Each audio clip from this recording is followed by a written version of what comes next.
Welcome back to First on Film. I'm very excited to be here today talking about the new movie American Muscle. In this movie, we follow a desperate mechanic, Ray, whose plan to escape his past unravels when his sister returns home and two violent debt collectors close in. And in this special episode, we're joined by director Joel Veach and actress Liana Wright-Mark. Before we get started, how are you guys today? Doing great. Fantastic. Happy to be here. It's great to be talking to you guys. So, I want to first say I got a chance to check out American Muscle and I enjoyed it so much.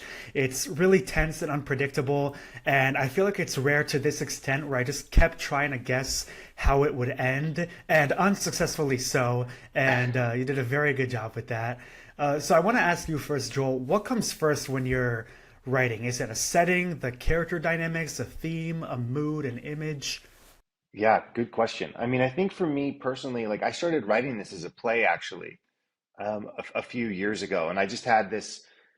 I loved this character of Ray, this auto mechanic, and most of what I write, I feel like is um, it's kind of steeped in this like noir genre. I love like Sam Shepard, so a lot of it kind of I've been influenced by that a lot.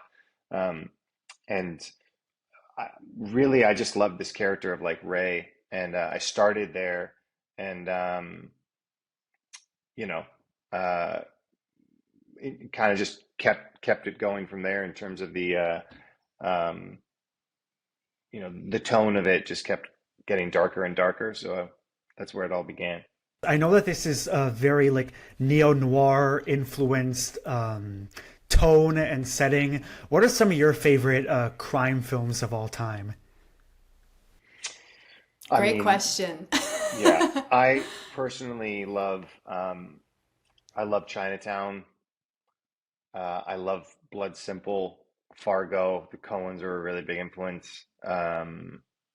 To name a few, like noir. I love Blue Ruin, which is a film that actually David, our lead Mm. actor, was in. Those are some of my, and then of course Goodfellas and all the good stuff, Pulp Yeah, Fiction. Casino, gotta Yeah, love. Shout out Sharon Stone. When we were in pre-production for this, Blood Simple was a film that I hadn't seen. It was on my list of things that I always had meant to see but somehow missed. And what a film! Just 10 out of 10, fantastic. Joel made sure I got that viewing in. yeah, that Yeah, was required viewing it before was. It we all made was. this. Yes. Yeah. Yeah. Love that. I think, yeah, definitely. I put in my notes was No Country for Old Men any source of inspiration because Coens are so. I mean, they're the best when it comes to crime. Even if you look at like a movie that's a little less known, like Miller's Crossing, I Of still think it's course, absolutely fantastic. yeah, So yeah, they have such a rich catalog of movies. yes. People have brought that up too. I mean, listen, No Country's like, I mean, I think it's probably like the I think it might be a perfect film, like every frame. I think that has an influence on a lot of things too. But yes, a lot of the tone of this film as well, like this kind of desert, auto mechanic, noir. Like yes, a lot of it is also there's some scenes actually. There's in the film that were kind of directly influenced by No Country. But yeah, that's a big one too. Love that movie. One of my favorite parts of this movie is one and two and their dynamic because we've had like the henchmen Yeah, come in many sort of crime films, but they have such a great dynamic. They have even an arc that they go through. I want to first get into writing their lines yeah, because shout out to Brendan Sexton III, like his comedic timing, I he know. devours the screen here. So how do you approach writing those lines? Because just every I guess every sort of humorous beat there was just perfect. I know. Well, I'm glad you liked it. I'm glad you like them. I think they're so good. Brendan and Benga Akinabe played two. Um, as I said, like I started writing it as a play, and so before I adapted it into a film, I'd only gotten up to a certain part of the film that I don't want to give away because it's a spoiler. But I'd written one and two, and I just loved the idea of these two guys who work for this kind of nefarious person that we never see in the film, but they don't go by their given names. They go by one and two, and I just think that I love their characters too because they feel to me very like steeped in reality. They feel like guys that would be that don't get paid a lot of money, that are there to collect for this this basically this loan shark, and they take what they do very seriously. Like they have a code, but what makes them funny, I think, is how kind of serious they are, and how seriously they take their job, no matter the Mhm. circumstance. So I think that a lot of we've had a really good response with audiences of them. They find the film to be really humorous at times, which I love, and I think a large part of that comes from Brendan and Banga's dynamic, and also the just Brendan's delivery is just he's so spy. They're both such great actors. So Yeah, and the other key dynamic here is the sibling dynamic between Ray and Maggie. Liana, I thought first of all you were fantastic here as Maggie, and I feel like in many ways your character is like the heart of the movie because she comes in and is trying to guide Ray here. Performance has this mix of like ferocity and desperation to help him step up and set things right in his life. And the dynamic feels very like both intimate and volatile. So what was the key to making that relationship feel so lived in? Oh, thank you so much for saying that. It was so fun to get to work with David Thompson, who plays Ray, my brother. And we live in Los Angeles, and we're actually weirdly from the same pocket of Westchester, New York, which is really strange. Like our high schools rivaled each other back in the day, and we didn't know of each other until this project. So, one of those strange meant to be kind of moments. So, I think when we were meeting for the first time, there felt like a very kind of kindred siblingness there to begin with, which I'm very grateful for. We just had that kind of chemistry. And from reading the scenes together before we got on set, it was just finding the little moments of tension and what is it like to have an estranged sibling and not seeing them for a really, really long time. And there was a lot of desperation. And that was actually something that in a lot of the scenes we were filming in the auto shop, you could feel the desperation out, like literally, bubbling over. And there's that one scene when 1 and 2 show up, and it's kind of the midway point, and she's trying so hard, Maggie, to reason with them. And when Ray kind of runs off, and it's the final chapter, the look on his face, I'll never forget it, being there on set that day. And I couldn't help but just break down and cry. And there were some other takes as well that I definitely wanted Maggie to feel strong and like a rock, and but couldn't help but staring into David's desperate eyes and just, Joel also made it a point on set, I will say, we had a lot of moments in between takes where Joel would come over and work with us, direct us, coach us, wanted to make sure that that sibling dynamic really came through, because it is a, crime. It's got some dark moments in it. And so I think that making sure that those moments landed with Ray and Maggie were really important. What's something that maybe wasn't already in the script, but you discovered about the characters while on set? Ooh, that's a really fun question. I feel like I found, again, when you put the costume on and you're standing in the shop, I think all of a sudden, even with all of the prep you've done beforehand, you just start to move differently. And when you're interacting with Brendan, who is then one, you have all these just thoughts and oh God, what would I do for my daughter in that moment, And, yeah, memories. And when we're outside looking at the stars, it all just felt very lived in. So very grateful for that. Yeah. That's wonderful. What are some of the biggest challenges first when pitching the project and then any you came across while shooting? I was very lucky to have a great producer. This guy Nathan Crooker was our lead producer on this, and so we were lucky that people, that actors that we sent the script to, like they just really responded to the script. We didn't have a casting director. I mean, this is, we didn't have a lot of money to make this, so that was part of the challenge. Was that we shot the film in 12 days, which is for an independent film, for any film, very, very, very fast. It's not a lot of time at all.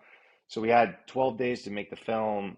And so that was challenging as well, because also, like, you've seen the film now, like there's about 8 or 9 locations. I mean, 7 of the locations that we used were in one location. We filmed it up in Santa Clarita, and we filmed at this movie ranch at this person's house that had these kind of structures built, the auto shop.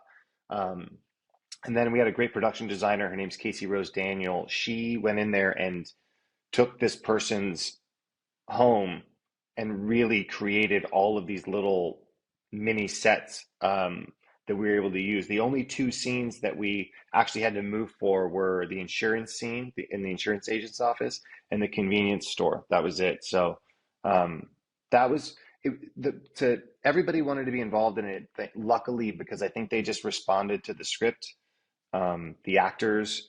Like I said, we didn't have a casting director, so we reached out to them on our own. But some of the hardest parts were just the most challenging. Were kind of just figuring out the schedule and then making our days. But we got really lucky. We had a great crew, and everyone was there for the right reasons. Nate, our producer, always said, like, there was no blood, there was only blood and sweat involved in this. There were no tears. Everybody really got along great. And like, it's true. We really did form like a little bond. It was a really small crew, really small cast, and we just got really fortunate with all that. So What's something that you guys maybe didn't know or understand going into this production, but have learned since working on American Muscle?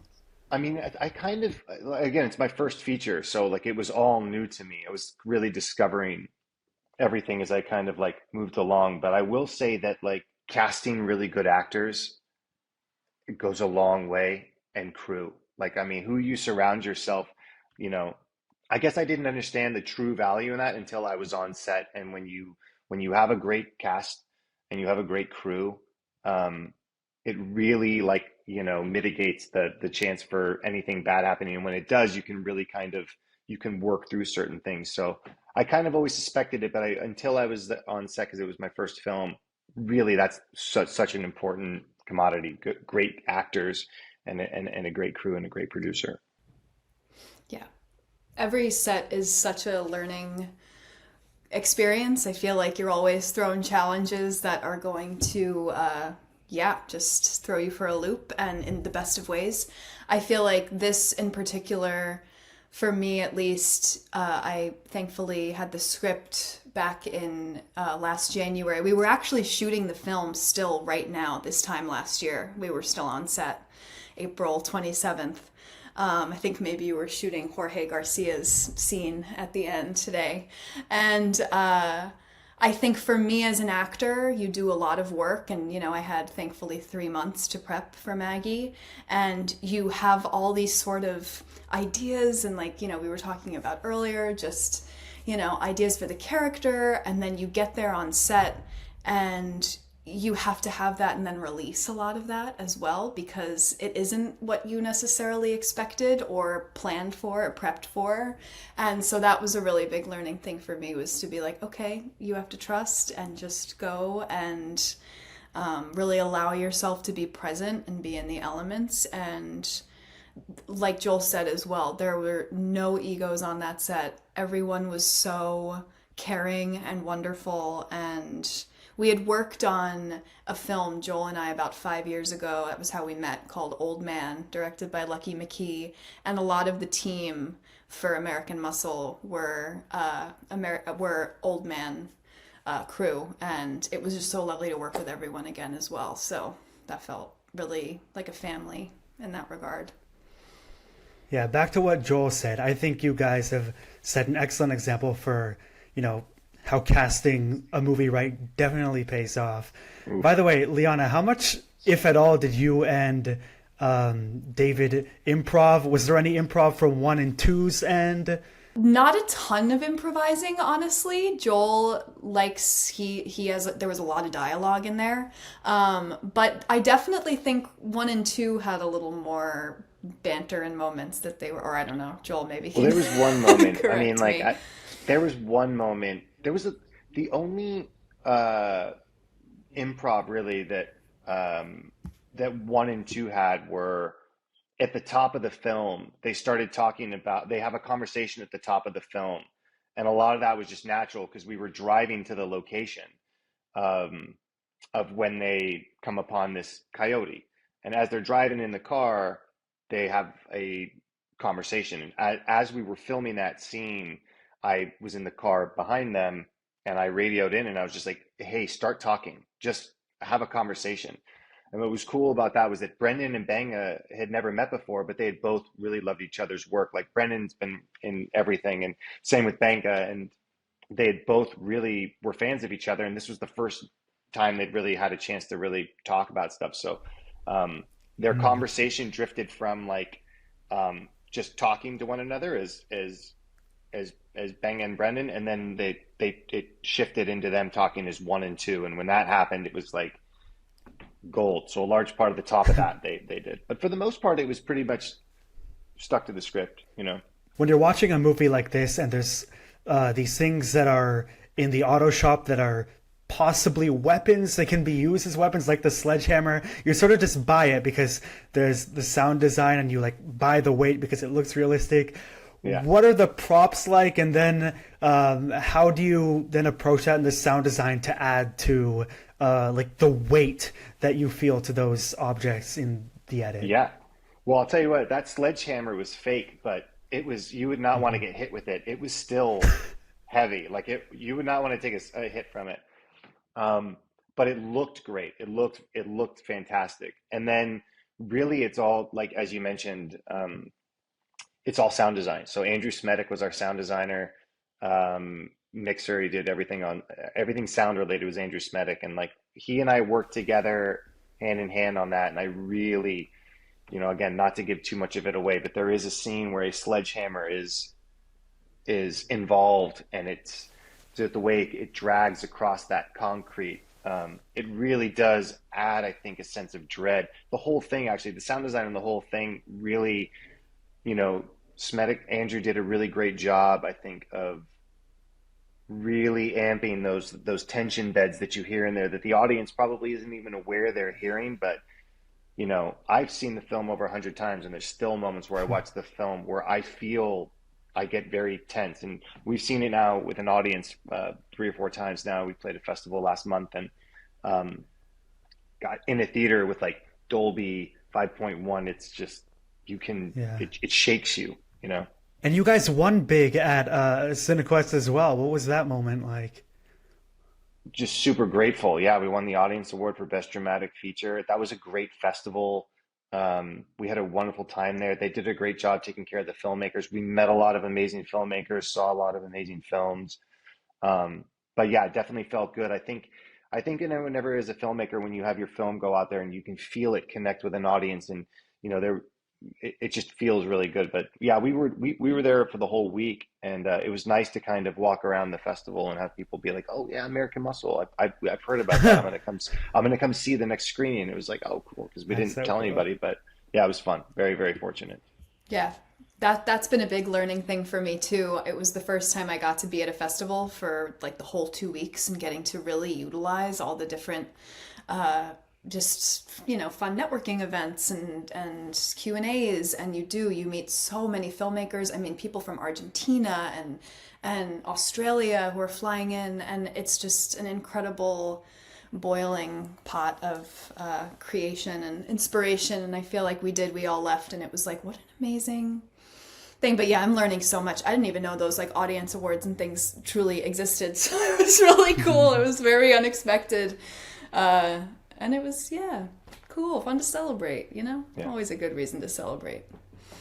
Are there any other great behind the scenes stories, or even from like the promotions and screenings you've already done that you'll always cherish? Yeah, there's so many. I mean, we got really fortunate when we shot this that everything went right. The movie gods were really on our side. Like no one got sick. There was no rain, and it ran pretty smoothly. There were a couple of scenes in the film that we only had one take to shoot, and that was interesting because if we had not, that would have really put us back if we didn't. I don't want to give away which scene it is because I'll tell you maybe when we're off, but I Sure. don't want to give it away. But yeah, it was just a fun time to be. I remember there was this.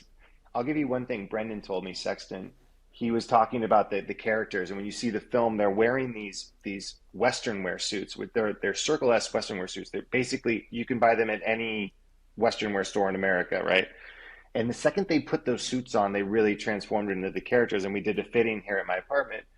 And Brendan came over and he said, "Hey, I have a quick question." Because in the film, they drive this 1983 Chevy Caprice. And he said, "Hey, I have a question. Where are these guys from?"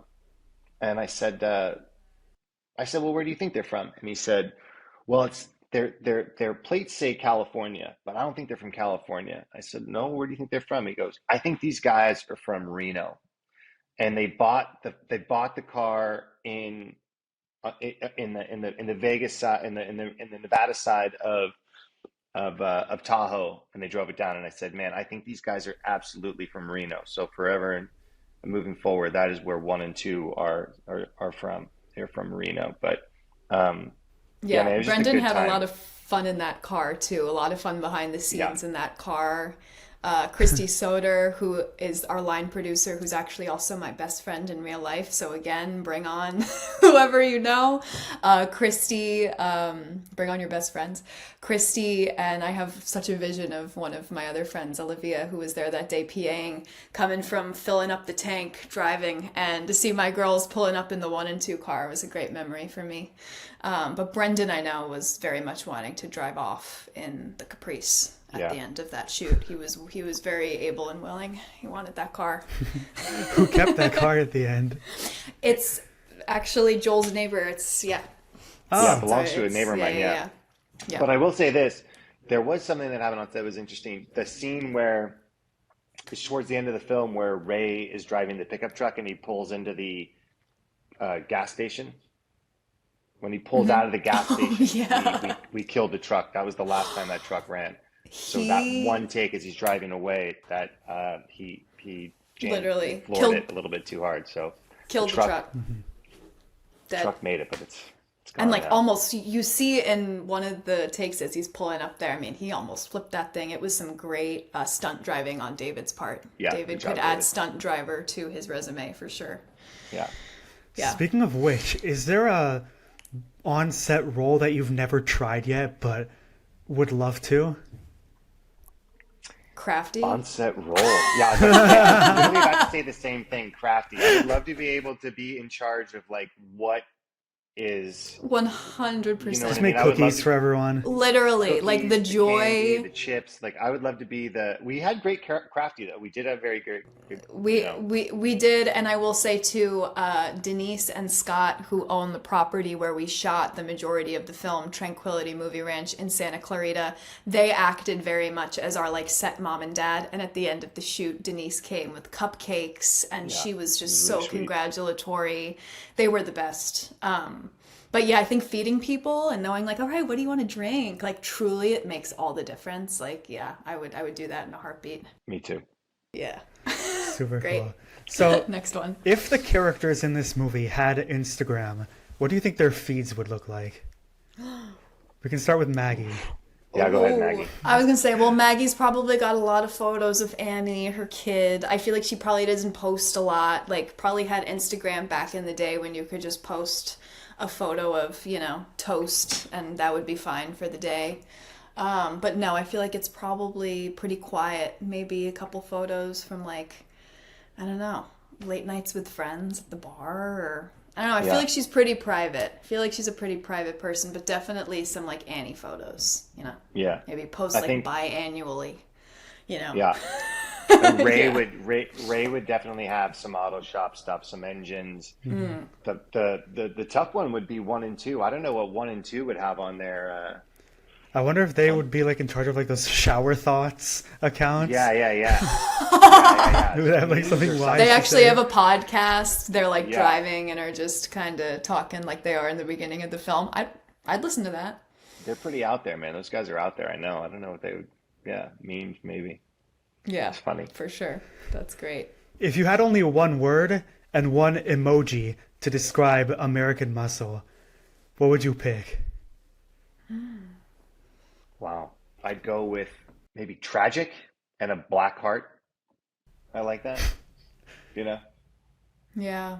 And I was going like grit and also for Maggie, like trauma, I think is a big thing that comes What up would for your her. emoji be though? Oh, my emoji. Oh no. Maybe the snake. Ooh, that's a good one. A black heart Snake. and a snake. Those are good emojis, I think, for this too. Yeah, I think the snake. That would be a good name for one and two's podcast, the Black Heart That's and the right. Snake. The black heart and the snake. Hey, there one we and go. two. It's I agree. and it's Yeah. been born. Yes, so it is. Wonderful. So, can you tease us about what's next for you guys, and where can people see American Muscle next? We are playing a festival in New York City, Big Apple Film Festival. I could not be happier to be in New York City. Liana's from New York. I lived there Can't for wait. 13 years. It's at the Village Cinema East, which is my favorite movie theater in the East Village. So I am thrilled to be We're so there. excited. I've got this neo-Western I've been working on for the last 3 years. The script's done. It's just a matter of like now trying to get it out there. So that is what I will be working on, as well as trying to get American Muscle out into the world, into theaters and sold. So that's what I'm up to. Yeah. And whatever Joel wants to make for the rest of his life, I will happily be in. So there we go. That's what I'm. And That's what I'm I'm putting also out really there. excited for people to see American Muscle, hopefully soon on the big screen. And I just wanted to say thank you so much, guys, for your time and for talking to me about this great new movie. It's called American Muscle. So thanks again. Oh, thanks, Cal. Appreciate it. Had a great Thank time being here. you. Thank you. Yeah. Thanks so much.